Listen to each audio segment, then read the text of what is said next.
antes de entrar en materia, decir algo sobre la vida y las obras de Dostoyevski, particularmente para los que no tengan conocimientos sobre esta materia. Nació Dostoyevski en el año 1821 en un hospital de Moscú, porque su padre era médico y vivía junto al hospital con su numerosa familia en una vivienda pequeña e improvisada. Su primera infancia la pasó entre enfermeros y enfermos, sin posibilidades de tener amigos de su edad, excepto sus hermanos, ni contacto alguno con el mundo exterior. De modo que este ambiente bastante penoso, más para un chico de un hospital, hizo, digamos así, un poco sombría la vida primera de Dostoyevski, y esto se agrega a una severidad exagerada de su padre, que con desmesuradas exigencias puso a sus hijos en una prematura seriedad. Fedor se sentía feliz y libre solamente durante los meses de vacaciones que pasaba en el campo, lejos de la presencia de su padre, en una casa que era propiedad de la familia. Pero tampoco entonces se acercaba mucho a la gente o a los chicos, dedicándose por lo general a paseos solitarios por el campo, escuchando a la naturaleza, como él dice, o las quejas, los cuentos de los campesinos que le encantaban. El recuerdo más temprano de Dostoyevski proviene del tiempo en que tenía 3 años. La sirvienta de la casa lo había llevado a la sala, donde había un grupo de invitados, y le pidió que rezara la plegaria vespertina en presencia de los invitados. Y Fedor es el nombre de Fiodor en ruso, se arrodilló delante del icono de la Virgen y recitó esta plegaria. 3 años tenía. Querida Madre de Dios, deposito en ti toda mi esperanza, concédeme refugio bajo tu ala. Él mismo quedaba impresionado de su propia oración y nunca olvidó este rezo que repitió a lo largo de toda su vida y los enseñó a sus hijos. Yo provenía, dice, de una familia piadosa rusa, dijo cuando era adulto. En nuestra familia leíamos los evangelios desde la cuna, lo conocíamos. Otros hechos significativos de su infancia fueron las peregrinaciones que toda la familia hacía al monasterio de la Trinidad de San Sergio, las visitas a las iglesias del Kremlin. Fedor se sintió sobre todo muy conmovido por las antiguas leyendas rusas de la vida de los santos, los relatos de los peregrinos rusos, de los locos por Cristo, de que hemos hablado el año pasado, y tantos relatos en los cuales siempre Cristo aparecía como el modelo sufriente, que fue una imagen que quedó grabada para él. Siempre se vio afectado por esta imagen del Cristo doloroso, digamos así, del Cristo dramático. Él recibió la primera enseñanza de su madre y la continuó en un colegio de Moscú como interno. A los 17 años, luego de morir su padre, ingresó con su hermano Mijail en la Escuela Militar de Ingeniería de San Petersburgo, o sea, Leningrado actual. Pero a él no le interesaba mucho esa profesión, era un apasionado de las letras y se iba al baño, digamos así, de ahí a leer toda la noche novelas, literatura francesa, europea, inglesa, Shakespeare, sin orden, sin sistema. Y así pasó unos años en este instituto, no interesado por la carrera militar. En el año 1843 terminó sus estudios, ejerciendo solo un año su profesión de alférez, y luego renunció para dedicarse exclusivamente a las actividades literarias. Su primera novela se llama Pobre Gente, una magnífica joya escrita a los 23 años, que había empezado en la escuela en los ratos libres, y la terminó y visitó, como es costumbre en Rusia, a un poeta llamado Nekrasov para ver si la podía publicar esa novela por entregas en una revista. Y esa misma tarde entregó el manuscrito, se fue a su casa y no podía dormir toda la noche, nos cuenta, y a la madrugada llegaron sus amigos y le dijeron: el poeta ha leído tu obra, está encantado, está feliz. Y bueno, para él eso fue un verdadero espaldarazo para en adelante. Y así, muy pobre como era, siguió escribiendo varias pequeñas obras para conseguir ganar algo de dinero, cuentos en cantidad. Pero él, que estaba muy preocupado por los temas sociales, los problemas, digamos, de la gente pobre, Pobre Gente se llama su primera obra, se metió con un grupo, digamos así, medio zurdo, podríamos decir, que se reunía en una casona de San Petersburgo bajo la dirección de un tal Petrashevsky, que era un seguidor de las ideas de Fourier, o sea, del socialismo francés, propaganda socialista. Bueno, entonces un día llegó la policía, adentro todos, y en este proceso 22 jóvenes intelectuales, él tenía 22 años, 23, entre los cuales Dostoyevsky, fueron llevados al tribunal y fueron condenados a muerte simplemente. Entonces es llevado Dostoyevsky a una plaza Semenovsky, donde los esperaba el patíbulo. Iban subiendo de a tres, los ataban a un palo y ahí los fusilaban, vestidos con capuchas, y atrás un camión con los ataúdes, así que era muy alentador el hecho es que pasa algo extraño. El zar condona la pena de muerte a último momento. Cuando ya habían atado los tres primeros que iban a subir, de repente los tambores tocan la retirada, los mandan bajar del patíbulo a los que habían subido y los declaran, digamos, los liberan de la pena de muerte dándole otra condena. Fue una cosa terrible para él. Él lo ha expresado, este sentimiento que tuvo en esos minutos, en una obra, en El Idiota, en El Adolescente, donde cuenta la impresión de un hombre que va a ser condenado a muerte en su último minuto. Y cuenta un poco lo que le pasó a él. Se veía la cúpula de una iglesia toda dorada, veía eso y me imaginaba que yo iba dentro de un minuto a ser como esa cúpula, como un espíritu, digamos, en el cielo. En fin, tuvo una inmediata sensación de eternidad, dice, ¿no? Bueno, el hecho es que en vez de la pena de muerte fue condenado a ir a Siberia por 4 años y luego hubo otros años de relegación en algún lugar que determinara el zar. Entonces fue llevado a un herrero que le puso cadenas de hierro en los pies, como se usaba en ese tiempo, grillos que pesaban más o menos 5 kilos y hacía bastante doloroso el moverse. Y fue llevado por miles de kilómetros hasta la ciudad de Omsk, donde cumpliría sus años en Siberia. En un trineo abierto con un gendarme, viajó 3.000 kilómetros sobre interminables estepas nevadas. En Siberia estuvo 4 años, tenía solamente un Nuevo Testamento, el único libro que le permitían tener los carceleros, que lo cuidaba mucho y que lo tendría hasta su lecho de muerte, y en estos 4 años hizo del Nuevo Testamento su único texto de lectura. Así lo tenemos en Omsk, pues, donde aprendió a conocer a sus compañeros, que no tenían nada que ver con los anteriores camaradas, digamos, del socialismo, y empezó a conocer estos hombres, muchos de ellos de clase muy baja, de la plebe, y él empezó a advertir que en esa gente había un gran fondo a pesar de todo, que va a ser uno de los temas de su novela siempre, ¿no? El ver cómo detrás de algo mejor de una prostituta se esconde un santo en potencia, tema que él quiere mucho ese. Y en observaba las reacciones de sus compañeros de prisión, atendía sus relatos llenos de miseria, de quejas, y en todos ellos vio por lo menos una chispa de bondad, de nostalgia, de algo mejor, de amor. Y así, durante sus meditaciones sobre el Evangelio, pensó en los dones divinos impregnados en las almas de todos los hombres, aún de los más perdidos, por lo menos como una chispa de salvación. El año 1854, cuando nuestros nobles constituyentes hacían la Constitución Argentina, en el 1053, para que tenga una idea de los años en que corre, ¿no es cierto?, la vida de Dostoyevsky, en 1854 sale del presidio y fue mandado como un simple soldado a un batallón de línea al sur de Siberia Occidental. Allí comenzó a escribir otra vez, acabó varias novelas cortas que tenía entre manos y se casó con una joven con la cual no fue para nada feliz.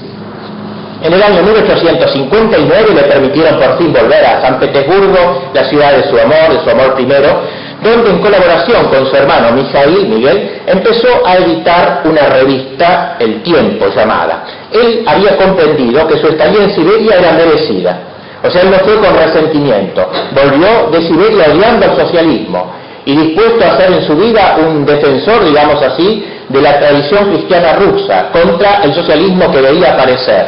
Él juzgaba que si bien él no había sido socialista de alma, por sus pecados anteriores, sus faltas anteriores, había merecido Siberia, y eso lo había restaurado interiormente, salía renovado de Siberia, no salía resentido.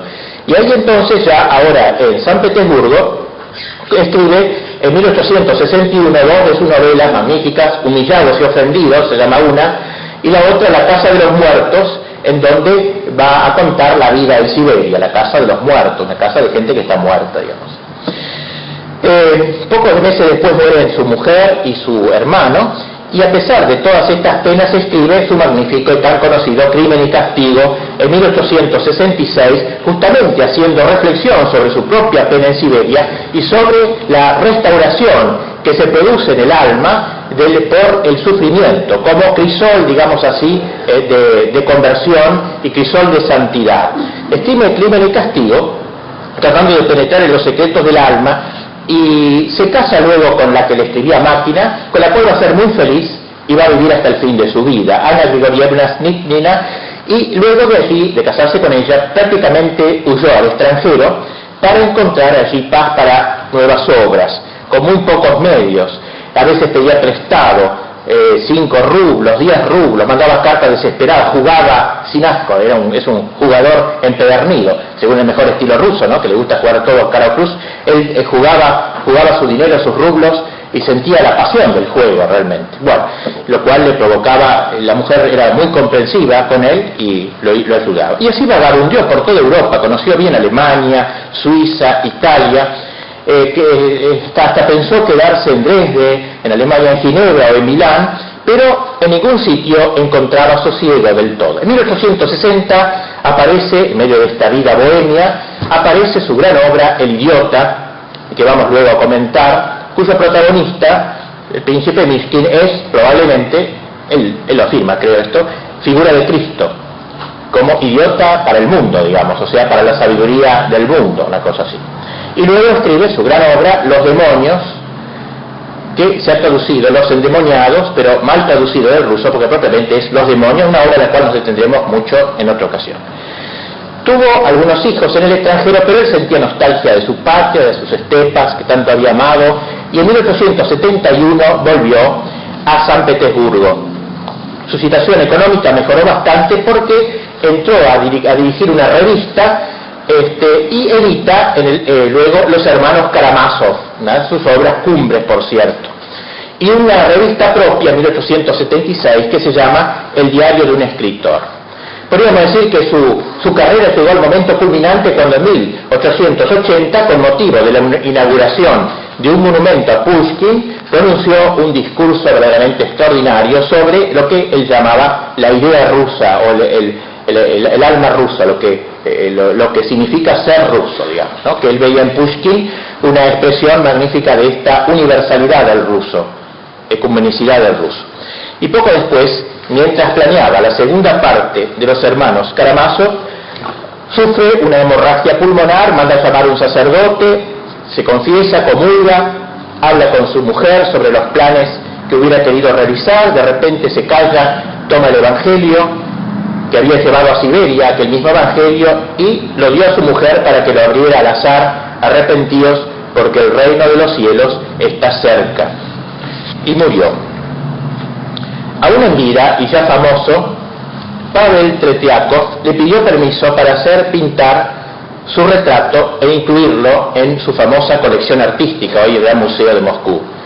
Y así se hizo en 1872, lo hizo un gran pintor, pero de momento un gran artista de Rusia, que se tomó su tiempo, lo estudió a Dostoyevsky en diferentes estados de ánimo, estimulándolo y tratando de recoger sus expresiones faciales más características.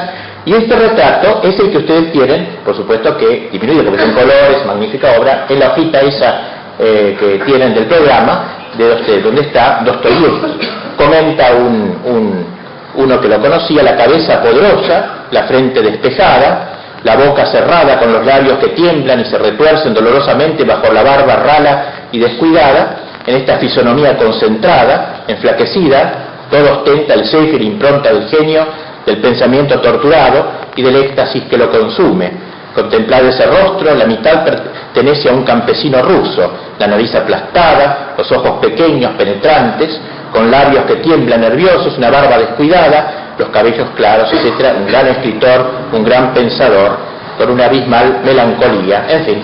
O sea, trata de descubrir en ese retrato toda la psicología tan torturada y tan difícil de Dostoyevsky. Alrededor del año 1880, o sea, poco antes de morir, en una conversación con un grupo de amigos, le preguntaron cuáles eran las ventajas de la religión rusa sobre las restantes.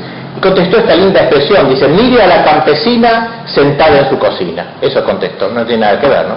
Y le pregunta el otro, pero ¿qué? Sí, ahí va a encontrar la respuesta. ¿Pero qué puede aprenderse de una campesina? Y le contestó: cómo vivir y cómo morir. Y así su muerte fue precisamente tan pacífica como la de un campesino sencillo, por lo inteligente que fuera, de un campesino ruso. Hizo leer la parábola del hijo pródigo para que lo oyeran sus hijitos antes de morir. El sábado, 31 de enero, San Petersburgo se vio cubierta de flores, coronas y guirnaldas. La procesión fúnebre de Dostoyevsky fue la más numerosa que se celebrara jamás en Rusia, y esto a pesar de que todo se hizo espontáneamente, todos los balcones y veredas, la gente, 100.000 personas más o menos, que era una unidad en ese tiempo. Se había convertido en un caudillo, en un profeta, como Solofios, el gran escritor, filósofo ruso, había dicho de él que era como un jefe espiritual de su tierra, de su patria. Yo me acuerdo, y esto se ha dicho como una anécdota, que cuando estuve en San Petersburgo, o como hoy la llaman Leningrado, me acuerdo que fui a visitar el monasterio de la Laura de San Alexander Nevsky, que queda en las afueras de la ciudad. Y empecé a ver el cementerio, y para mi sorpresa me encontré la tumba de Dostoyevsky, que yo en ese momento no sabía que estaba enterrado ahí. Pues me dio una enorme emoción, le hice un responso, recé por su alma, que tanto me ha marcado desde mi juventud, que lo he leído tanto a este autor. Bueno, esto es lo que quería decir de su vida y de sus obras principales. Y ahora, dicho esto, entremos ya en su pensamiento. Y hoy lo vamos a tratar como antropólogo, como experto en el hombre, metafísico, gran literato. Dostoyevsky se sabe perfectamente integrando un periodo de oro en Rusia, cual es el siglo XIX. Una época realmente esplendorosa, donde en unos 30 o 40 años vivieron autores, digamos así, de nivel mundial, ¿no? Gogol ante todo, pero no solo, sino Turgenev, Goncharo. Así que él se siente en ese siglo esplendoroso de Rusia, pocas veces visto en literaturas del mundo, juntar así tantos, en un lapso de tiempo tan breve, tantos escritores de talento y sin interrupción. De hecho, como escribe Berdiaev, los rusos no tuvieron jamás lo que en Europa se llamó el Renacimiento. Ustedes saben que el Renacimiento, no voy aquí a exponer esto porque sería muy largo, es una época donde termina la Edad Media en Europa y comienza la minusvaloración de Dios y de lo divino, de lo sobrenatural, y el crecimiento del hombre, de la exaltación del hombre, que se manifiesta aún artísticamente en las expresiones de Miguel Ángel con sus músculos, forceps, digamos así, el hombre que se agiganta, podríamos decir. El Renacimiento es pues una exaltación del hombre y al mismo tiempo, como dice el mismo Berdiaev, una especie de exteriorización del hombre. Es decir, el hombre que vivía en la Edad Media una vida interior profunda, se va como exteriorizando, se va interesando por las cosas que a las que el hombre medieval no atribuía tanta importancia, las cosas económicas, las cosas sociales, las cosas, digamos así, periféricas del hombre. Pues bien, Rusia no vivió, según Berdiaev, un renacimiento. Rusia pasó, digamos así, de la Edad Media casi diríamos al comunismo, poco menos. O sea, como dirá otro autor, de una Edad Media a otra Edad Media, ya que como vimos el año pasado, el comunismo es una religión invertida, es un intento, la sovietidad es un intento de cristiandad invertido también, de impregnar toda la sociedad con el pensamiento soviético, así como la Edad Media quiso impregnar la sociedad con el pensamiento del Evangelio. Pues bien, Rusia no habría tenido esa época risueña, con una cierta superficialidad que caracterizó al Renacimiento europeo. Fuera de Pushkin quizás un poco, que algo de esto puede manifestar, pero todos los demás, Lermontov, Gogol, Tyutchev, no obraban de acuerdo a ese espíritu renacentista, sino en medio de la ansiedad y del sufrimiento que caracterizaba el espíritu un poco del hombre ruso, del sacrificio. llegamos por fin a la cima de la literatura rusa, a Tolstoy y a Dostoyevsky, y ellos absolutamente no tienen nada que recuerde el Renacimiento. Son hombres que están tocados por el tormento religioso, que el renacentista no sabía nada de eso, el tormento religioso, que buscan la salvación, que se enfrentan al tema de la escatología y del fin de la historia y del fin de su propia vida. Dostoyevsky va a resucitar la fe en el hombre, que tenía también el Renacimiento, pero en su profundidad, no en su exterioridad, cosa que el humanismo había negado. Si el hombre cree en Dios, renacerá, diría Dostoyevsky. Solamente bajo esta condición el hombre puede creer en sí mismo, el hombre puede, entusiasmarse de sí mismo. Dostoyevsky no entabla ninguna separación entre la imagen de Dios en el hombre y Dios mismo, fuente de esa imagen. Para él, Dios y el hombre están íntimamente unidos.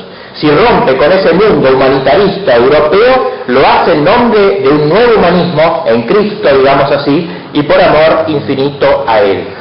Y así, aunque dejó de creer en el hombre en el sentido humanitario, no dejó de hacerlo como cristiano, profundizando y fortificando esa fe. Y por eso no podemos considerarlo un escritor pesimista y desesperado, ya que en medio de las tinieblas siempre vemos, como dije antes, que hay una luz en el fondo del alma, una chispa de Cristo en el fondo del alma. Y aunque Dostoyevsky haya conducido a sus personajes, que en el fondo son una expresión de su vida interior, de su propio drama interior, lo haya conducido ese hombre a través de los abismos del desdoblamiento, del hombre posesionado por Satanás, pero tendido hacia Cristo, del hombre que tiene la lucha interior, es el tema fundamental en su obra. El hombre finalmente no resulta destruido, sino que su imagen volverá a reconstituirse por intermedio del Dios hombre. Por eso debemos decir que Dostoyevsky no fue lo que se llama en literatura un realista. ¿Qué es un realista? En el sentido de que estos escritores, por ejemplo, como Zola o algunos de estos naturalistas franceses que pintaban la realidad. Eso es un realista. Pintar la realidad, lo que pasa afuera, pasa esto y esto y esto, como un historiador poco menos. Él no es así para nada. Su arte es muy distinto. En realidad ningún arte puede ser puramente realista, así, o sea, quedarse. Todo arte es simbólico. Todo arte es simbólico. Tiene que trascender ese realismo exterior. Es un puente tendido entre dos mundos, el arte, y el signo bajo el cual se manifiesta una realidad profunda, la más profunda, la auténtica realidad. La finalidad del arte es precisamente trascender la realidad empírica y expresar la oculta, aunque sea de manera indirecta, a través de símbolos y sombras proyectadas. Pues bien, esto puro es Dostoyevsky. Va a partir de la realidad, pero va a ver los problemas metafísicos, los problemas profundos, que se esconden detrás de hechos aparentemente banales, como puede ser una infidelidad conjugal o un asesinato o algo semejante. La construcción misma de sus novelas no recuerda pues nada hacia la escuela realista. A través de la fábula exterior en la que se narra una inverosímil novela de crímenes, se siente en todas partes la presencia de esta realidad interior diferente y más real que la otra. Porque para Dostoyevsky el mundo empírico, las formas externas de la vida, el hombre de carne y hueso que camina por la calle, no son la realidad última. La misma se encuentra para él en la profundidad de ese hombre, en la profundidad del espíritu humano, en el destino del espíritu humano. La realidad profunda y última son las relaciones de este hombre con lo que lo trasciende, sea con Dios para un lado, sea con el diablo para otro. La realidad son las ideas por las cuales vive ese hombre, aunque no sepa formulárselas quizás. Y por eso no se puede decir que Dostoyevsky sea un realista en este sentido anterior. Es un neumatólogo, como se lo ha llamado, es decir, va al espíritu. Neuma quiere decir espíritu, es más que psicólogo, va más allá del alma, que sería lo un poquito exterior del hombre, va en lo profundo del alma, al espíritu. Es un simbolista, no es un psicólogo como tal. Su ambiente es allí donde se resuelve el misterio del hombre y de su camino. Todo esto se parece bien poco a lo que se ha dado en llamar la novela realista. Sin embargo, si es que corresponde absolutamente llamar a Dostoyevsky realista, diremos de él que es un realista místico.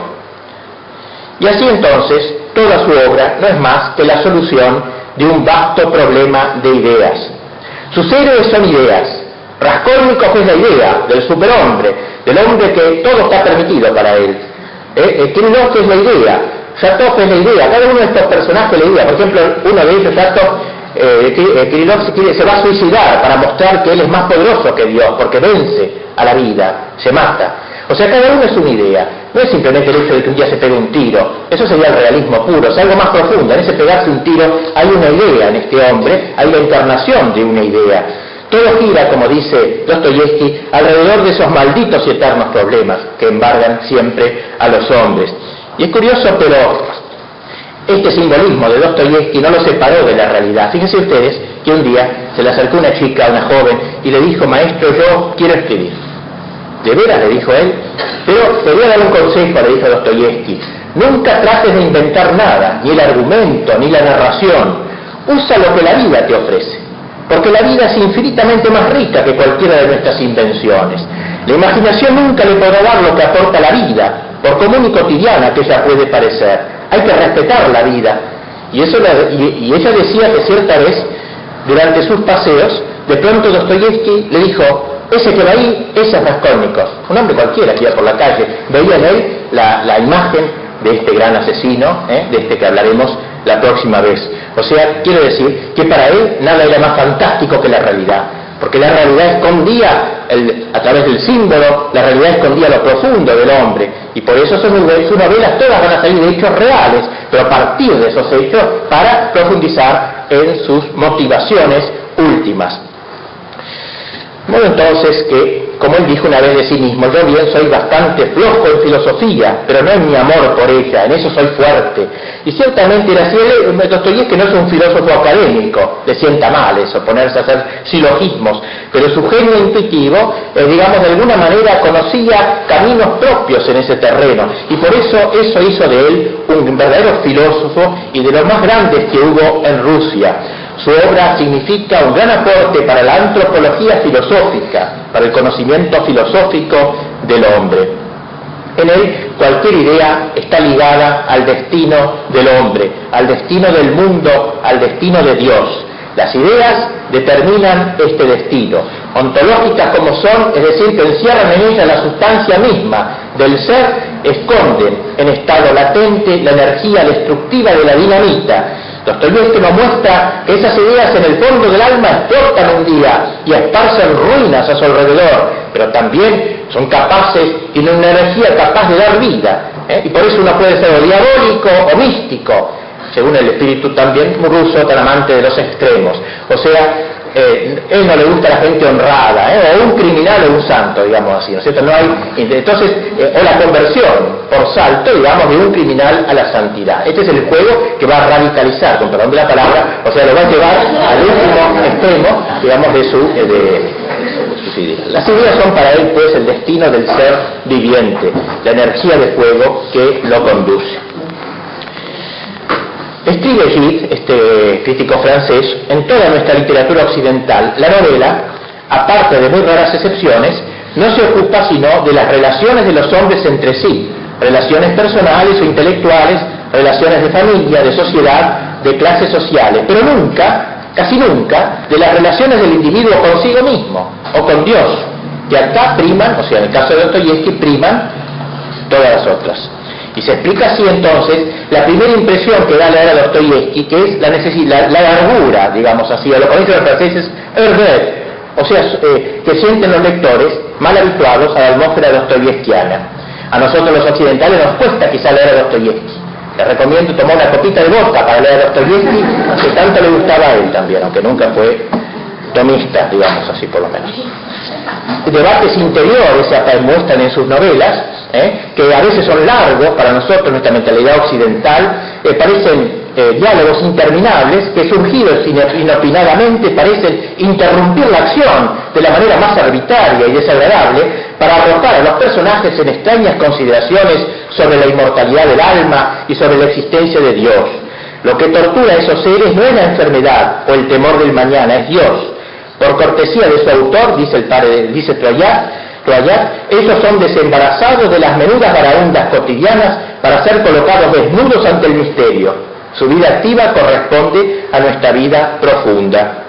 Y así entonces, por eso Dostoyevsky es un poco difícil, es bastante difícil para nosotros. Los paisajes oscuros arraigan profundamente en su visión. Él discrepaba de la idea de que en una obra de arte todo debía entenderse fácilmente y mostrar un carácter de agradable evidencia, obviedad, sea cual fuera el precio, sino que un autor debía ejercer el derecho de tener ciertas cosas ocultas en el ámbito místico o oscuro, que los lectores, dice Dostoyevski, ejecuten por sí mismos parte del trabajo, solía decir, para defenderse de la crítica que le hacía de su oscuridad.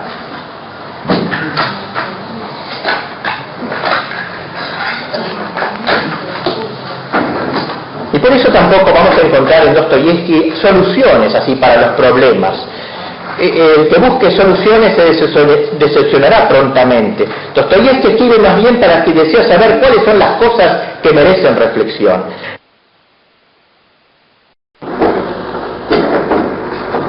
Hemos hablado la vez pasada sobre la vida de Dostoyevski y su penetración como psicólogo, antropólogo, y habíamos visto cómo en su estadía en Siberia, durante los años de su prisión en Siberia, él se había transformado interiormente.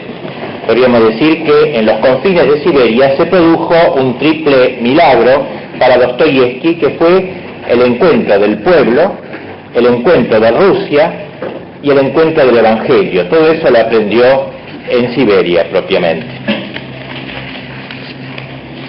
Dostoyevski de por sí había sido un utopista, había, como dije la vez pasada, seguido las ideas socialistas de Fourier, etc., y Siberia lo volvió a la realidad del utopismo socialista. Siberia lo volvió al pueblo y a la formación de su infancia. Él dice en su diario del escritor que ellos, cuando habían subido al cadalso en esa especie de simulacro de fusilamiento que había habido en Leningrad, en San Petersburgo, y habían oído su sentencia de muerte, no habían sentido contrición, digamos, él dice, de lo que habían hecho. La lectura de la sentencia, condenándolos a ser fusilados, no se hizo en broma, para ellos fue completamente en serio, y casi todos los condenados estaban convencidos de que se iba a cumplir, naturalmente, de manera irremisible.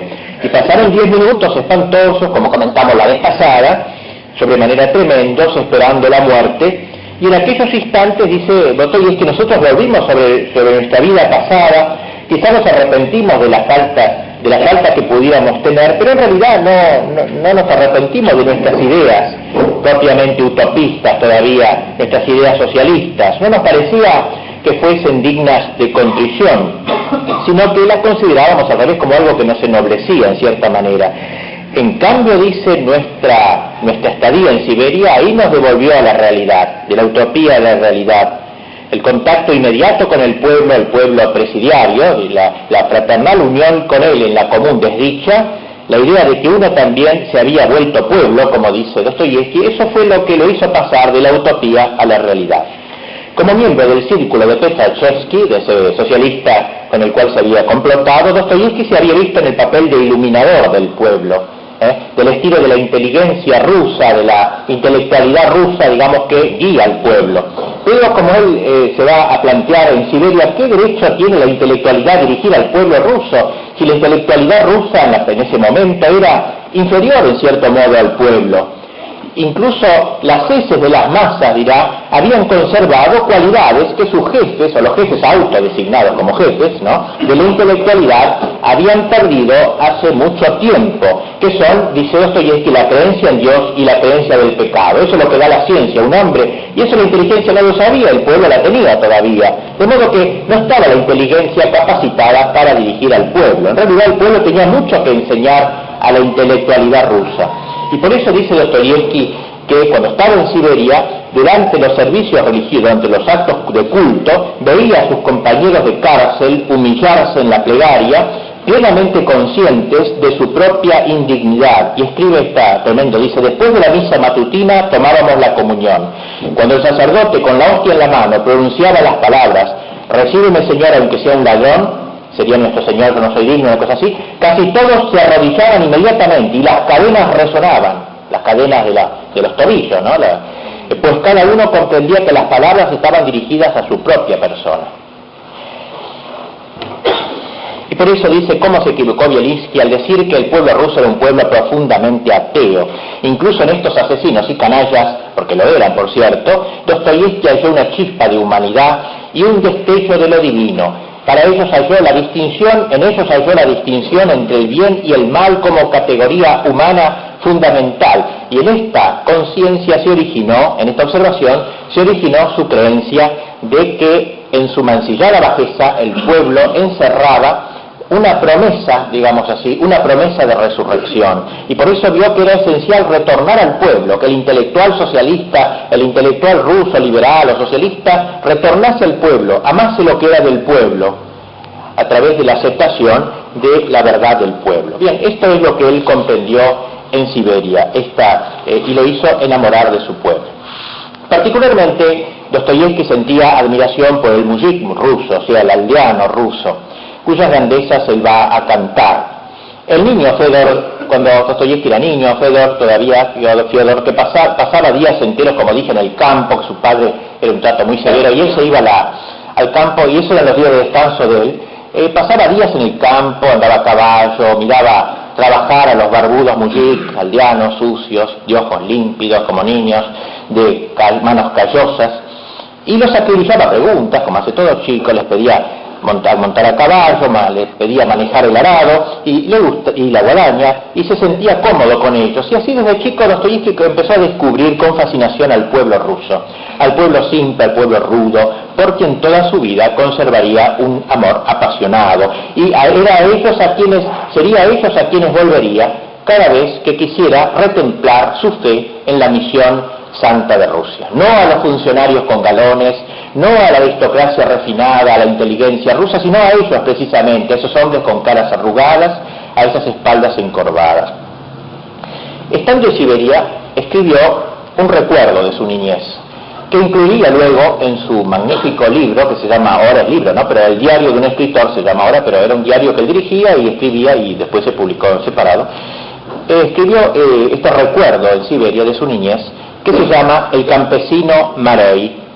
Y voy a leer este texto porque realmente es me parece que es muy convincente de lo que él pensaba. Dice: no se lo puede llamar historia, es solo un antiguo recuerdo. Tenía yo 9 años, vagaba por detrás de los pabellones, miraba la empalizada que rodeaba nuestra prisión, ahora la de Siberia, y contaba sus palos, y me aburría, y un día se me acordé de eso que me había sucedido en mi infancia a mis 9 años. Se me vino a la imaginación agosto en nuestras tierras, un día seco, claro, un tanto frío y ventoso. El verano toca a su fin y pronto tendremos que volvernos a Moscú para aburrirnos todo el invierno estudiando francés, y con qué pena abandono yo el campo. Vagaba a espaldas de la era y más allá por la cañada, de la que al otro lado arrancaba una espesura compacta que se extendía hasta el bosque. Cada vez me iba adentrando más en la maleza cuando de pronto oigo que como unos 30 pasos de distancia está arando un labrador solo. Yo no sé, tiene que arar la cuesta escarpada de un barranco, el caballo sube con fatiga, y más de una vez llega a mis oídos su grito espoliante: ¡vamos, vamos! Conozco a todos nuestros labriegos, pero no sé cuál es ese que ahora está arando, aunque después de todo es igual. Estoy sumido por completo en mi propio trabajo porque yo también estoy atareado. Me ocupo en arrancar una rama de nogal para hostigar con ellas a las ranas. Son tan lindas las ramas de nogal, mejores que las de abedul. También me atraen los escarabajos, demás bichitos, hasta tengo una colección de ellos, los hay tan lindos. También me gustan los lagartitos rojo-amarillos con motitas negras. Las culebras me daban miedo, solo que las culebras abundan menos que los lagartos. Setas hay aquí pocas, hay que ir a buscarlas al bosque de abedules, y me levanto para encaminarme al bosque por entre los jarales. En toda mi vida me ha gustado nada tanto como el bosque, con sus setas, sus frambuesas, sus escarabajos y avecillas, erizos y bellotas, y ese húmedo olor a hojas podridas que siempre me encantó. Ahora mismo, en tanto escribo, vuelo con toda realidad, me acuerdo de mis 9 años, aspiro el aire de nuestro bosque de abedules, pues esas impresiones duran toda la vida. Gran literato siempre, ¿eh? Esto es un artículo nomás de...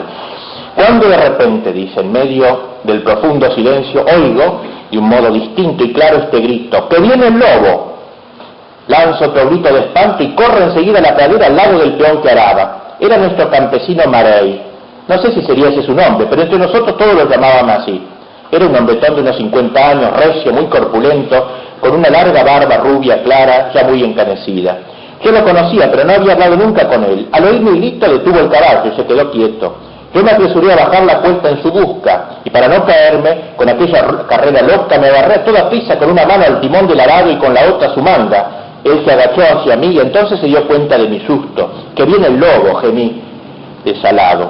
Él alzó la cabeza y miró sin querer en torno suyo. Por un instante me dio crédito. Dieron ese grito, alguien gritó que viene el lobo, añadí temblando.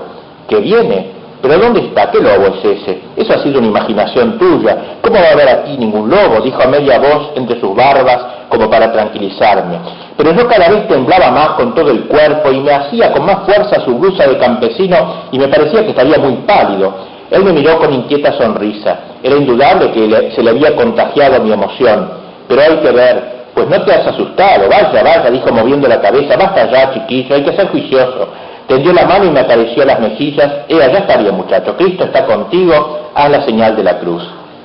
Pero yo no la hice, me temblaban los labios. Esto pareció asombrarle mucho. Lentamente alzó su grueso dedo corazón, sucio de tierra, y con mucho tiento me tocó los labios trémulos.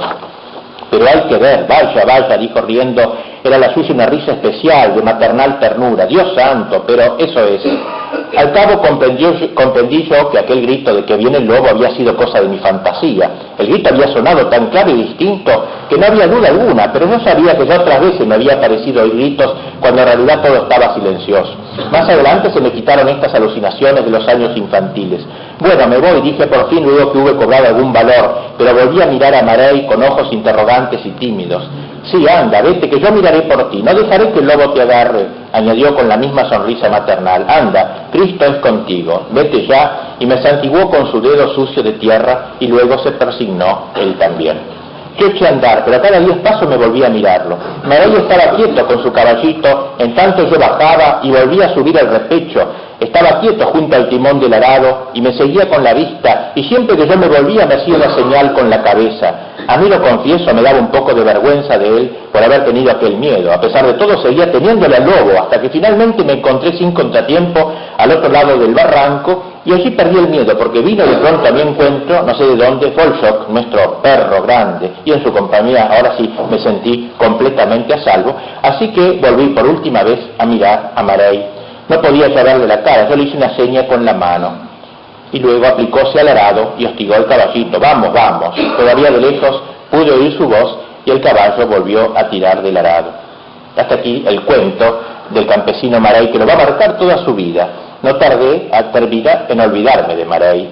Al encontrármelo más tarde no volví a hablar con él ni del lobo ni de nada. Y ahora de pronto, de cabo de 20 años, ahora que estoy en Siberia, recordaba ese encuentro con toda claridad, hasta en sus más nimios detalles. Eso demuestra que inconscientemente lo había llevado siempre en mi alma, acaso contra mi voluntad, y que surgía ahora que era llegado su momento.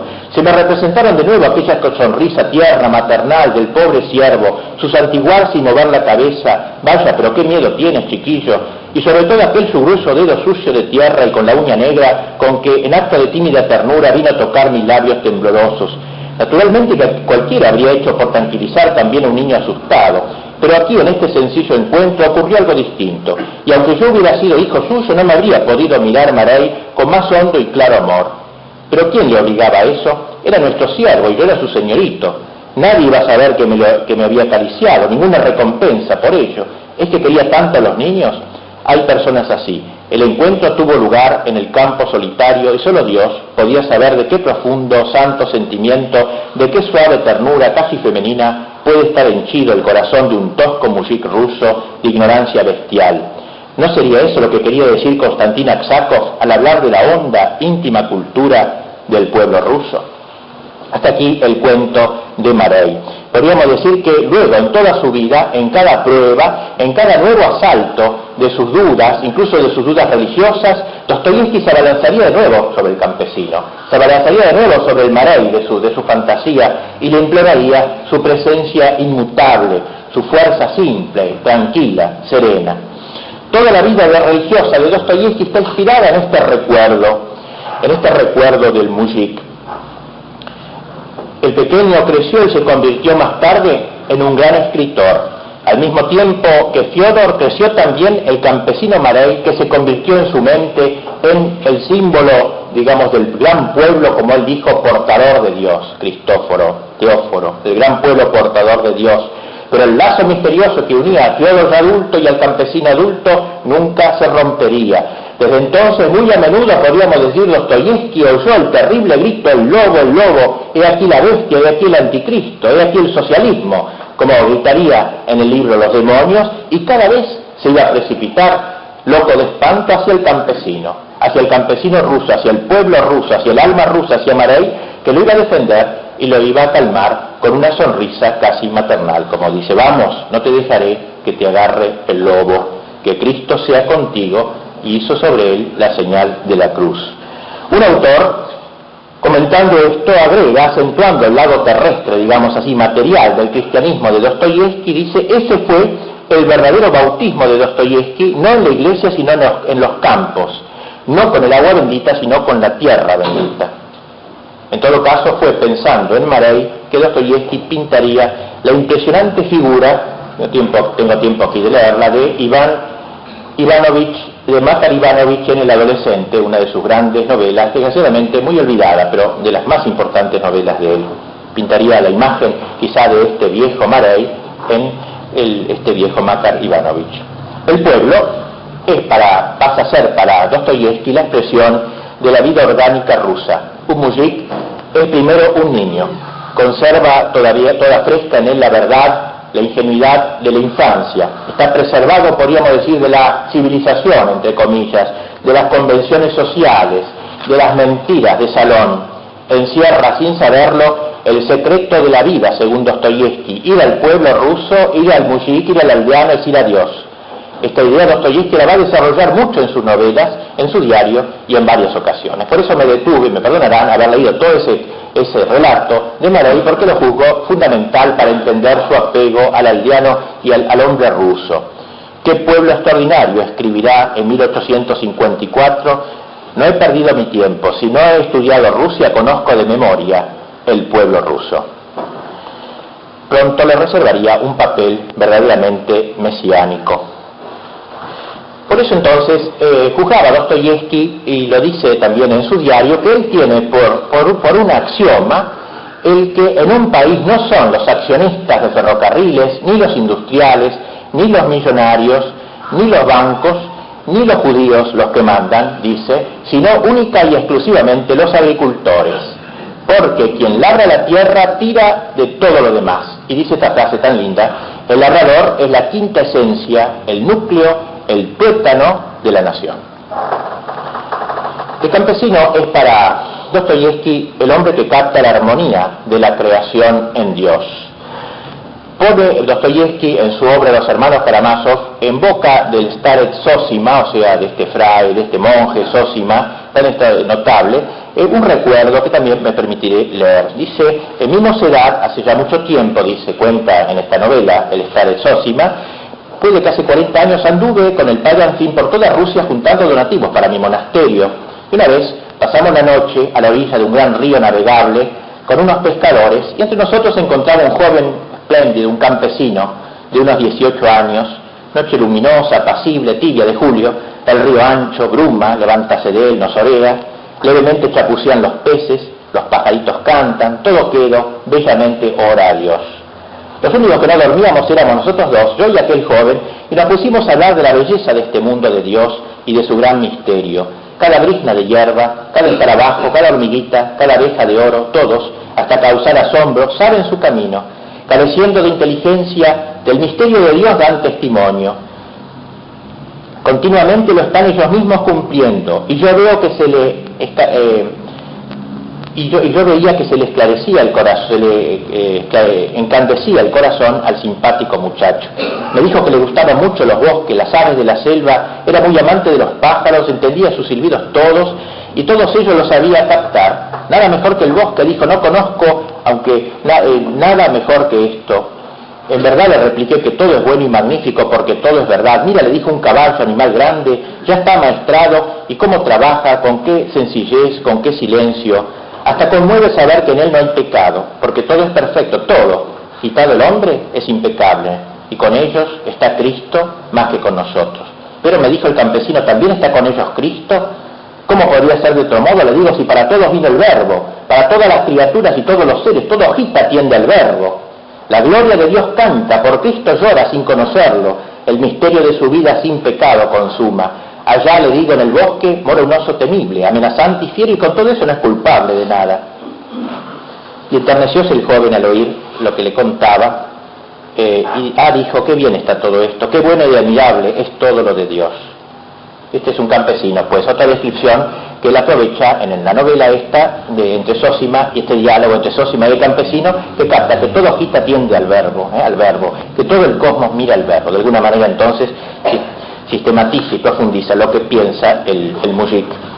No que Dostoyevsky no conociera los defectos de su pueblo, si bien que los cuenta, El pueblo está abandonado, el pueblo está abrumado, hay mucho mal en él, dice, junto a una alegría infantil y la más tierna bondad, como hemos dicho el año pasado en el curso sobre Rusia, puede un día estallar de golpe, como el rayo, una pasión que puede alcanzar el paroxismo de un furor insensato, maldad taimada, imprevisible violencia, furor bestial, despiadada crueldad, ebriedad crapulosa, corrupción, todas las fuerzas malas obrando en él.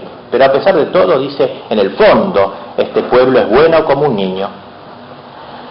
En su diario cuenta este tremendo, y me perdona que lea tantas cosas de él, pero creo que como es un gran literato, es una manera de acceder a su pensamiento. En su diario, cuenta el relato de un monje, tremendo relato, realmente, es como un cuentito breve que aparece en su diario. Cuenta así: veo venir, dice el monje, hacia mí un día un campesino arrastrándose a gatas. Padre, para mí no hay salvación, estoy condenado, digas lo que quieras, estoy condenado.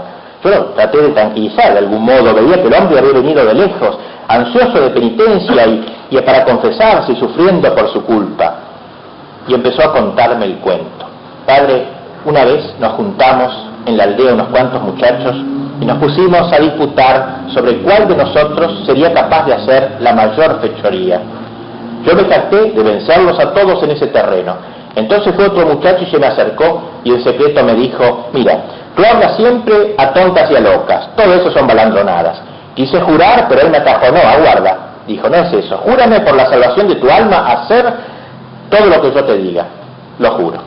Bueno, dijo él, tenemos encima la cuaresma, prepárate para comulgar. Toma la hostia, pero no te la tragues. Después te levantas, te apartas a un lado, te sacas la hostia, la guardas en la mano y luego yo te diré lo que has de hacer. Yo fui y lo hice así mismo. De la iglesia me llevó derecho a la huerta, tomó una estaca, la clavó en el suelo y me dijo: ponla aquí. Yo puse la hostia encima de la estaca. Ahora ve y tráete una escopeta, dijo. Yo fui y se la llevé. Cárgala, dijo. La cargué. Apunta y tira. Alcé la mano y apunté. Y en aquel momento, al disparar yo, se me apareció de pronto el Señor en la cruz. Entonces me desplomé sin conocimiento. Y el Starets comentaba: a veces el ruso ya no conoce límites. Trátese de lo que se trate, amor, vino, vanidad, envidia o disposición de ánimo aturdida propia de una francachela, el ruso suele entregarse sin reparo al momento, siendo capaz de romperlo y destrozarlo todo, de desprenderse de todo, de la familia, de la moral, de Dios. Mas de un hombre de buen corazón puede tocarse en un abrir y cerrar de ojos en una bestia, y un criminal, como se haya dejado arrebatar de ese torbellino, de ese para nosotros fatal torbellino ruso de autonegación y autodestrucción instantáneas, convulsivas, que siempre, por su desdicha, han sido peculiares del carácter ruso. Pero con la misma violencia, con la misma desaforada ansia de enmienda y penitencia acierta el pueblo, lo mismo que el individuo ruso, a salvarse, salvándose generalmente en el momento en que ya ha llegado al último límite, o sea, cuando ya no puede ir más allá. Pero es sobre todo característico que el retroceso, que trae como consecuencia la enmienda, la salvación, sea siempre más vigoroso que el primer envite que le impulsara a la negación y a la destrucción de sí mismo. Esa mutación primera es casi siempre una especie de pusilanimidad o una humorada, mientras que el retroceso, con la contrición y salvación en virtud de la propia energía, es siempre algo grande, y ahí se abandona el pueblo ruso con el ímpetu más potente, magno y serio, mirando entonces con menosprecio su anterior acto de negación. Y por tanto entonces, dice Dostoyevsky que si bien su pueblo está lleno de faltas y lleno de pecados, es un pueblo capaz de llorarlos, capaz de convertirse. En el día del pecado aparecerá como sobre él, tendrá esta aparición ultraterrena, como tuvo este chico en la hostia, y entonces volverá, dice el pueblo en sí, y se acordará de sus deberes para con su Dios. En todo caso se salvará, aunque hubiera llegado ya al filo mismo del abismo, se salvará y no salvará, pues digámoslo una vez más, la luz y la salvación vendrán de ese pueblo. Entonces esta mezcla, pues, no que se cierre la realidad, no que alabe a Rusia, al pueblo ruso como si fuera impoluto, sino que conociendo bien lo que es, pero conoce también esa capacidad de contraste que va a pintar Dostoyevski en todas sus novelas, de gran pecador y de pasar a asceta y a santo a través del dolor y del sufrimiento. Esto lo ha captado plenamente. Se trata de un pueblo ortodoxo. Él va a decir que la mayor riqueza de su pueblo es la ortodoxia, de alguna manera. En su mismo diario dice que a toda su tierra, a todo su pueblo, a Rusia entera, se la bautizó con el nombre de cristiandad. Entonces le dije que el otro año que en ruso el campesino se llama cristianin, se lo llama así al campesino, tan cristiano es que se lo llama cristianin. Y por eso dice la ortodoxia no es para él una cosa de iglesia y de rito, sino una especie de sentimiento vivo, una especie de energía vital, dice, sin la cual no es capaz de subsistir mi nación, no es capaz de subsistir mi pueblo. Por eso en Demonios, en esa gran obra de él, dice Shatov, uno de los personajes, la finalidad de todo movimiento de un pueblo en toda nación y periodo de su vida es únicamente la búsqueda de su Dios, irremisiblemente suyo, y la fe en él como en el único verdadero. Eso sería la finalidad de todo movimiento de un pueblo, y el pueblo ruso precisamente se ha afincado en Dios. Ahora, al lado, dice Dostoyevski en el diario, se pone él mismo una objeción. Bueno, dice, pero ¿qué tanto decir que el pueblo ruso es ortodoxo? Me pueden decir que mi pueblo no conoce la doctrina, ni siquiera sabe rezar a veces, sino que se postra ante una imagen y masculla algún disparate a veces acerca del Viernes Santo, mezclándolo con una labra de Kiev.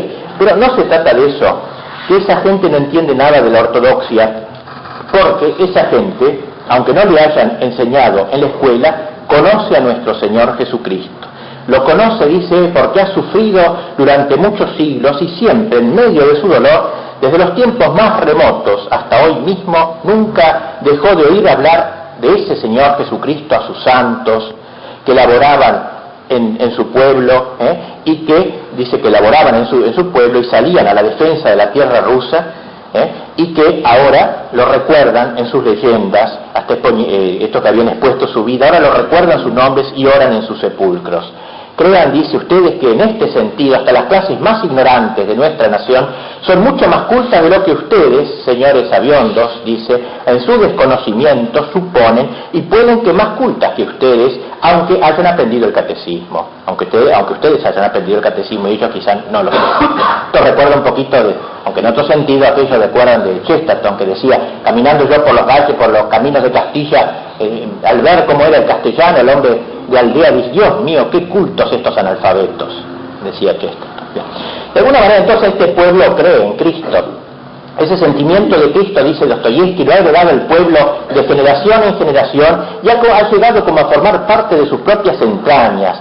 Puede que sea Cristo, dice, el único gran amor del pueblo ruso, si le quitamos todos los demás, al que ama a su manera, es decir, hasta el dolor. Por esto considera como el más grato de sus títulos el del pueblo ortodoxo, como pueblo que comulga en Cristo de un modo, digamos, total. Es casi lo único de que nuestro pueblo se muestra orgulloso. De lo demás dice, no tanto. Y así hace decir a la Staret Zosima, quien no cree en Dios, en el pueblo de Dios, tampoco cree. Quien cree en el pueblo de Dios, contempla también su santidad, aunque hasta entonces no haya creído en ella.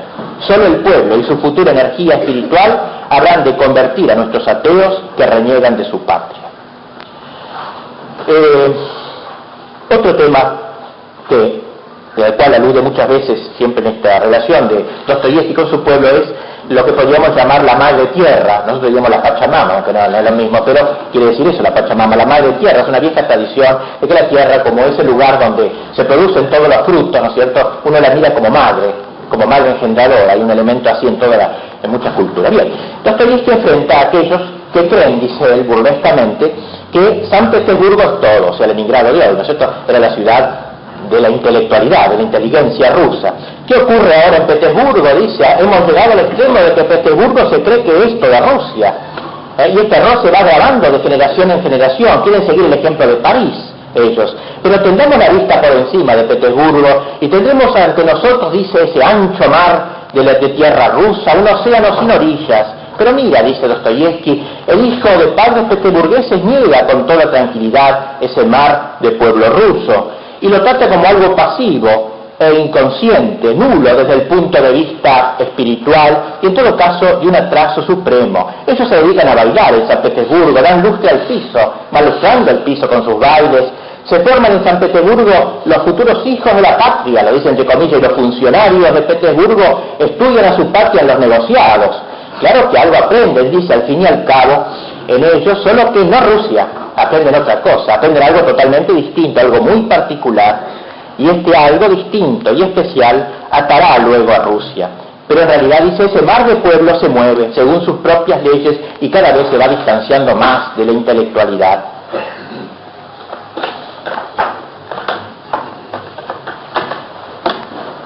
Por eso, dice, pide un poquito más de comprensión, de inteligencia y de humildad en el corazón para con esta gran tierra rusa, para con este mar del pueblo ruso. Para Dostoyevsky la tierra tiene un valor cuasi sacramental.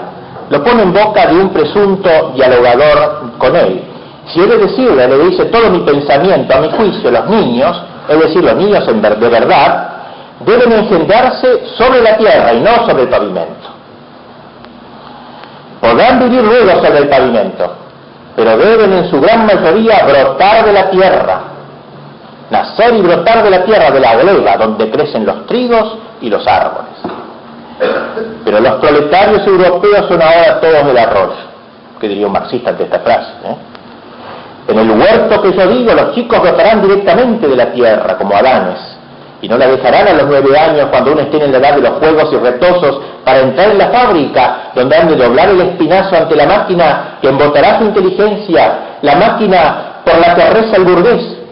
Y mientras la imaginación se le cansa y desfallece ante las incontables filas de mecheros de gas, y tocante a la moral, la consabida corrupción de las fábricas como no la conoció igual Sodoma, y este es el horizonte que se le brinda a los chicos y chicas de 10 años, ¿dónde yo veo la imagen del porvenir? ¿Es aquí, en Petersburgo, en las fábricas, o la veo en Rusia? ¿Por qué dice? Pues porque entre nosotros hasta ahora prevalece en el pueblo un principio, es decir, que para el pueblo lo es toda la tierra, y todo lo saca de la tierra en su inmensa mayoría, pero lo principal es que esa es la ley normal del género humano. La tierra, la gleba, tiene algo de sacramental. Si quiere usted regenerar de la humanidad, dice Dostoyevsky, le dice a su presunto dialogante, si quiere usted hacer de fieras hombres, dele tierra, y lo logrará. Por lo menos nosotros tenemos tierra, tenemos la comuna, el Mirket, ¿no? Todo el orden en todos los países, el orden político, cívico, todo está siempre ligado a la tierra y con el carácter de posesión de la tierra. Y comenta que como cuando a los campesinos el zar les dio la liberación, que se llamaba la ley de liberación, dijeron los campesinos enseguida al zar, está bien, muchas gracias, padrecito zar, pero la tierra, no, dijo el zar, la tierra va a ser de los dueños, y ustedes van a tener sus islas, sus casas, sus cercados, pero la tierra será de ellos. Ellos movieron la cabeza, no, preferimos la esclavitud, preferimos seguir como antes, nosotros seamos suyos, pero la tierra también nuestra. La palabra pues de la pequeña enferma que nos cita en el magnífico libro Demonios. La madre de Dios es la gran madre, la tierra húmeda, y en ello reside una gran alegría para los hombres, pone en relación a la Santísima Virgen con la tierra rusa, y encierra en un sentido sociológico, es decir, de sabiduría, la sabiduría que es también engendradora. Dios ha creado al hombre de la tierra. La tierra es el seno cósmico del hombre y participa en el parto de la Madre de Dios. La Virgen es la tierra, lo mejor de la tierra. La tierra negra es la Virgen, la tierra en el sentido fértil que da luz al Verbo. En el plano místico, pues, su alma se conforma a la de la Virgen. La tierra, el cosmos, la Virgen son 3 aspectos simbólicos de la sabiduría para Dostoyevsky. Digamos para terminar algo sobre el tema que puse ahí en la hojita, el tema de los judíos, y para cortar luego aquí si hay alguno de la Gaia podemos conversar luego con él, porque no es muy prosemita, vamos a decir, Dostoyevsky a veces se pasa un poquito. Bien, yo voy a decir algunas de las cosas que él dice, porque él supone que, o afirma que el que está dañando a la tierra rusa, todo esto que él ve grande, ¿no es cierto?, a pesar de todas las miserias que hay, es uno de los elementos, es el occidente corrupto, pero que se manifiesta de manera muy particular a través de los judíos hechos terratenientes en buena parte, que están, dice, arruinando el suelo de Rusia. Lo dice en un sentido no solamente material, sino místico. Este suelo, esta madre, esta tierra, la está arruinando. El judío dice, no bien compra unas tierras a fin de reembolsarse el capital, más su interés, se aplica con todo empeño a la tarea de sacarles bien el jugo, que no es lo mismo, que lo que había dicho antes, ¿no? ¿Prueben ustedes a decir algo contra eso? Y enseguida todos saldrán gritando que atacan ustedes el principio de la libertad económica y de la igualdad ciudadana. Como ven, no ha cambiado nada. Si siquiera dejaran en paz la igualdad ciudadana, ya que aquí nos encontramos en primer término con un declarado estatus talmúdico en el Estado, pues no se trata solo del esquilmo de la tierra, sino del esquilmo de nuestro labriego y de su alma, que libre ya del antiguo señor viene a caer en la esclavitud de estos nuevos señores, de esos mismos tipos que ya le sacaron a los labradores del oeste de Rusia cuanto había que sacarles, y ahora compran no solo tierras y campesinos, sino también la opinión liberal, y por cierto, con éxito. Y por eso entonces dice que aunque lo hagan desde la bolsa, es el hecho que gobiernan la política, los asuntos interiores, la moral del Estado también. Claro que a esto, dice él, me contestará que bueno, están todos cegados por la rabia, los judíos, que todos mienten, pero dice un poquito raro que todos, del primero al último, estén animados de esta inquina. ¿Habrá algún fundamento? Dice Dostoyevsky, todo significará algo también. Más de una vez me he preguntado qué ocurriría si en Rusia, en vez de haber 80 millones de judíos y 3 millones, 80 millones de rusos y 3 millones de judíos, fuera al revés, hubiera 3 millones de rusos y 80 millones de hebreos. ¿Qué harían los judíos con nosotros? Dice, ¿cómo nos tratarían? ¿Nos concederían los derechos que nosotros le damos? En fin, que lo que predomina es, en esta idea del tema judío respecto al mundo ruso, es el carácter religioso, digamos. Es de todo punto de vista, dice, imposible imaginarse a un hebreo sin Dios. Incluso los hebreos cultos ateos, todos tienen la misma esencia. Dice, Dios sabe lo que la inteligencia hebrea le tendrá deparado al mundo. En mi niñez, dice, oí contar que aún aguardaban a su Mesías, todos, así los más humildes como los más encopetados, desde el sapientísimo filósofo hasta el rabino consagrado a la Cábala, todos están en la creencia de que su Mesías vendrá a congregarlos en Jerusalén y por la espada reducirá a todos los pueblos a sus pies, que solo por esta razón los hebreos, por lo menos en su inmensa mayoría, prefieren una forma de trabajo a todas las demás, el tráfico del oro, y de cuanto fácilmente pueda tocarse en oro, y que esto lo hacen para que en cuanto venga el Mesías no tendrá ninguna nueva patria, no encontrarse ligados por bienes raíces a extrañas tierras y poder cargar en un momento con todos sus caudales e irse. Es decir, entonces el hombre no arraigado, es justamente lo contrario de lo que era alabado en el campesino ruso, el hombre, digamos, nómada, que lo que busca es el oro propiamente. Y aquí el resultado de todo eso dice que se va de una manera corrompiendo nuestros sentimientos cristianos y nuestros sentimientos nacionales, dice, y va triunfando el materialismo, la codicia se va sembrando en gente que no tenía ni idea de lo que era esto, mucho menos el pueblo ruso, que no era nada codicioso, la búsqueda del bien material, el afán de acaparar dinero, dice, la idea de que el fin justifica los medios, todo esto reconocido como libertad y fraternidad e igualdad de los hombres, enarbolando esa bandera. Por eso entonces, dice, los hebreos ricos dominan cada vez más a la humanidad y se esfuerzan por imprimir al mundo una faz hebraica y comunicarle su esencia. Cuando se saca a colación esta cualidad de los hebreos, siempre salen diciendo que también en ellos hay personas buenas. Santo Dios, pero ¿quién dice lo contrario? ¿Se trata aquí de eso? Yo no me refiero aquí a hombres buenos ni malos, yo hablo aquí en general del judaísmo y de la idea judaica que invade al mundo todo en lugar del fracasado cristianismo. El antiguo ideal se deshizo y gastó, el nuevo se cierne aún en la esfera de lo fantástico y en la realidad, y a nuestra vista se ha presentado algo repelente, con un desarrollo antes desconocido en Rusia.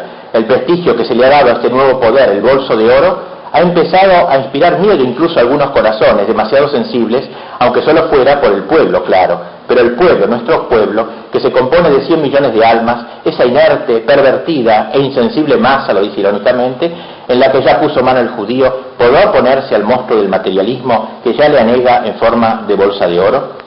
En fin, esta es su interpretación, no sé si a alguno le ha molestado esto que he dicho, pero la que Dostoyevsky tiene del judío, pero no vamos a decir entonces no se trata de un antisemitismo, sino de ver la idea judía, como él dice, así como habla de la idea rusa, hay una idea judía y que la cree muy ligada con la bolsa de oro y cree que eso injerta en el cuerpo de Rusia un fermento que es sumamente negativo para su futuro. Vamos a dejar entonces aquí y la próxima parte hablaremos de la relación entre los intelectuales y el pueblo. Creo que es un tema muy interesante, o sea, de los falsos intelectualoides, la intelectualidad francesada, europeizada y su total divorcio del pueblo, y va a enrostrar claramente esto lo trataremos la próxima, y luego Pushkin, que sería para él el gran literato que encarna el espíritu ruso. Así que ahora un rato de descanso y luego bien, vamos a ver los dos últimos puntos que están en el programa: el pueblo, los boyardos y la inteligencia, y luego Pushkin y el pueblo ruso. Atrás van a traer luego unos bancos para que se sienten los que están de pie, y la próxima vez creo que probablemente sea en la iglesia sacando el Santísimo Sacramento para que todos estén más cómodos, pero hoy había un casamiento, era imposible hacer eso.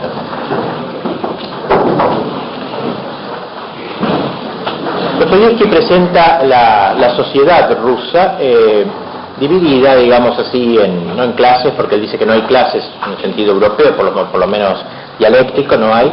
El zar en la cumbre, los boyardos, los nobles, lo que sería la nobleza correspondiente a la nobleza europea, y los aldeanos.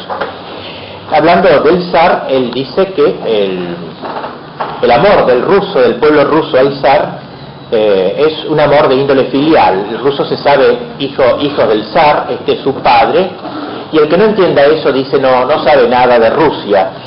El zar no es como una fuerza extraña para el ruso, el zar no es la fuerza de ningún conquistador, sino una fuerza ligadora o arquitectónica por el pueblo mismo deseada, salida de su corazón y a la que él amaba, y por la que sufría incluso sufría pensando que el zar estaba como dominado por la nobleza, etc., que el zar siempre era el justo, el que quería hacer justicia. Esta relación del pueblo con el zar como con su padre es, dice, una gran base para Rusia. Por eso el drama que implica el asesinato de la familia imperial que hicieron el sacudón que significó en toda la sociedad rusa el asesinato de la familia imperial. Si no captamos, dice Dostoyevski, la relación del pueblo con el zar, no podemos llegar a percibir en toda su hondura lo que es el pueblo ruso ni el futuro del pueblo ruso. Asimismo, habla de la relación entre los aldeanos y los boyardos. Y dicen que objeta en su diario de un escritor a los intelectualoides, digamos, rusos, de presentar a Rusia como si estuviera dividida en dos grandes clases sociales, los boyardos y los siervos. Y esto dice que es completamente falso, porque el boyardo no es comparable con los que pudieran en Occidente quizás haber esclavizado, ni el siervo ruso tampoco cree que es comparable con el siervo de las fábricas europeas, sino que entre estos dos estamentos hay una fácil y natural relación y apacible relación, y que en esto precisamente, dice, nos diferenciamos del clasismo que hay en Occidente. Y si alguna discrepancia surge, por cierto que las hay, son más bien de índole externa, temporal y fortuita, de fácil arreglo y sin raigambre en la tierra rusa, de modo que esta institución, esta relación entre los boyardos y el pueblo, que es ya inmemorial, solidifica la relación entre el zar y el pueblo sencillo. No hay entre nosotros, dice, intereses de clase, por no haber clases en el sentido estricto de la palabra. El lema rusa abomina de la lucha de clases, de los intereses y censos de clase. Entonces, o sea, con esto volvemos un poco a lo que decíamos el año pasado, de la total violencia y corsé que implica el régimen soviético para este pueblo, para las raíces naturales de este pueblo. Luego va a hablar del grupo de la inteligencia, esa cosa tan propia de Rusia, de ese grupo intelectual, de gabinete, digamos así, que sobre todo en el siglo pasado, en el siglo de Dostoyevski, tendría tanto influjo. Él los critica duramente, se burla de ellos, se van a Francia, dice, y luego lloran el sufrimiento del pueblo ruso, desde Francia lo lloran. El señor Gladowski le dice a un contrincante suyo en el diario del escritor, el dolor por los campesinos esclavizados, ¿no? Es el dolor por los campesinos que no son reales, no es el dolor, es un dolor abstracto, dice, por la servidumbre del género humano en general, el dolor propio de estos intelectuales. no debe existir ese dolor del género humano, y por tanto no de ningún modo entroncan con el pueblo ruso concreto, el pueblo ruso real.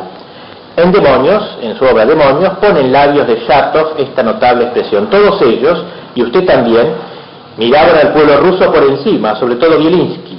Ustedes no solo no reparan en el pueblo, sino que se conducían con él con un desdén humillante, y eso únicamente porque con el nombre de pueblo solo entendían ustedes al pueblo francés, y es más, al de París. Y se abochornaban de que el pueblo ruso no fuera lo mismo, y esta es la pura verdad. Pero quien no tiene pueblo, no tiene Dios. Tenga usted por seguro que cuantos dejan de comprender a su pueblo y cortan sus vínculos con él, inmediatamente en la misma medida pierden también la creencia en la patria y se vuelven ateos o indiferentes. Así entendía él, como ven, el amor al pueblo, no como un populismo barato, ¿no?, sino como ir a las esencias de la nación en última instancia. De modo que él duramente enrostra a estos señores, a estos intelectuales que pasan de largo junto a su pueblo sin siquiera rozarlo. Toda la progresista inteligencia, dice él, pasa de largo ante el pueblo, y esto es lo malo. La inteligencia rusa, dice, entre ellos hay hombres de grandes cualidades, pero cuando la inteligencia progresista sale afirmando: nosotros somos quienes padecemos por el pueblo, nosotros que tanto escribimos del pueblo, ellos son populistas también, y tanto hacemos por elevarlo al pueblo a nuestra altura, hablan con una soberbia. El pueblo ruso piensa, dice instintivamente, y queda convencido de ello, de que se trata de un pueblo imaginario que ha surgido en el cerebro de los miembros de la inteligencia, pero que esa inteligencia solo desprecio tiene para el pueblo en verdad. El pueblo en su inmensa mayoría, dice Dostoyevsky, es ortodoxo y solo vive de la idea religiosa, de la que, como vimos antes, ni siquiera es demasiado consciente en sus detalles doctrinales. No tiene otra idea, dice él, casi, bien mirado, dice,